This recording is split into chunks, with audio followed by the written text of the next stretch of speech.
Hello and welcome back to our daily blog, and today we're starting a new chapter called Partnership, and the focus for today is a change underway. Feels like a time of change for all of us. I've just come back from a couple of weeks holiday, which was lovely. It's been very busy over the pandemic, but it's also been lovely to be able to talk to you nearly every week. And today Lewis has gone back to school, so another change for him. But we all know what change is like, and we don't always like change. Like today, I am what we call winging it. I haven't written any notes for this, so someone told me that I should be more free when I speak to you.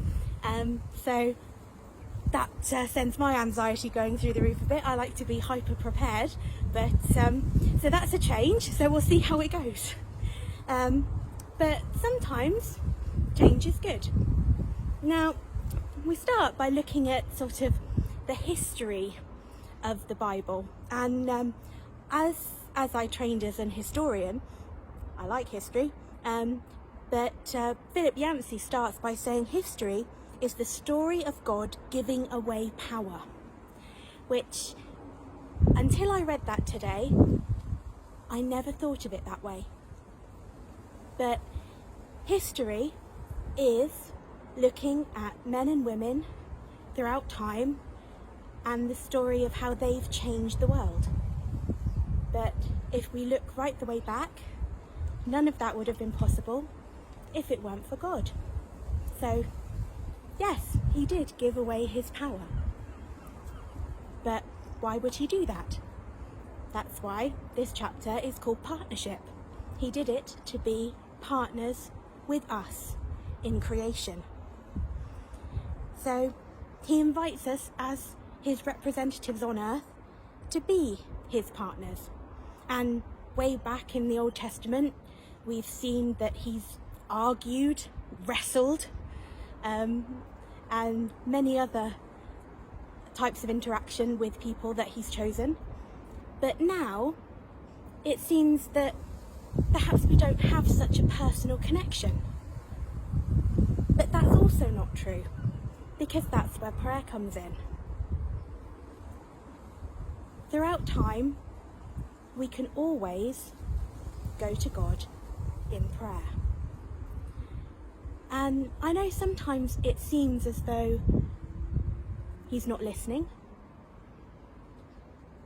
The pandemic is just one example. If he was an all-powerful God, why didn't he stop it? We have the evidence from the miracles of Jesus, from the stories in the Old Testament, that God can create huge miracles. But this is the thing about partnership. Because he's given his power to us as partners,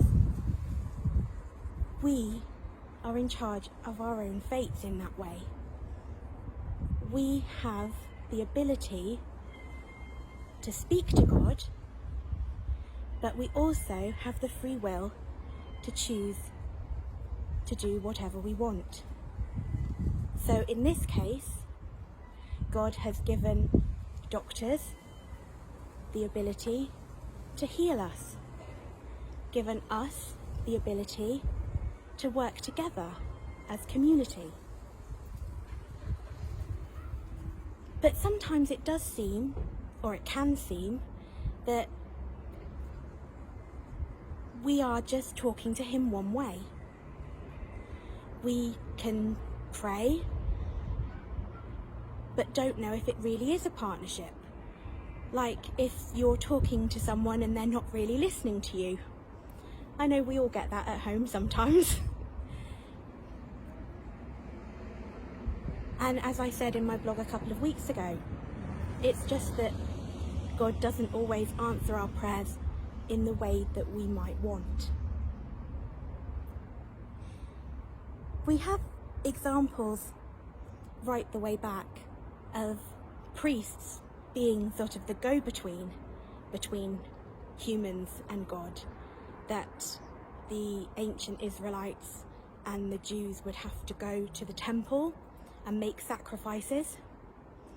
and the priest would then intercede on their behalf. But Philip Yancey says that we don't need that anymore, that since Jesus came and made us all heirs to the kingdom, we can intercede for ourselves. Yet still, we go to church. Do we hope that the priest will intercede for us?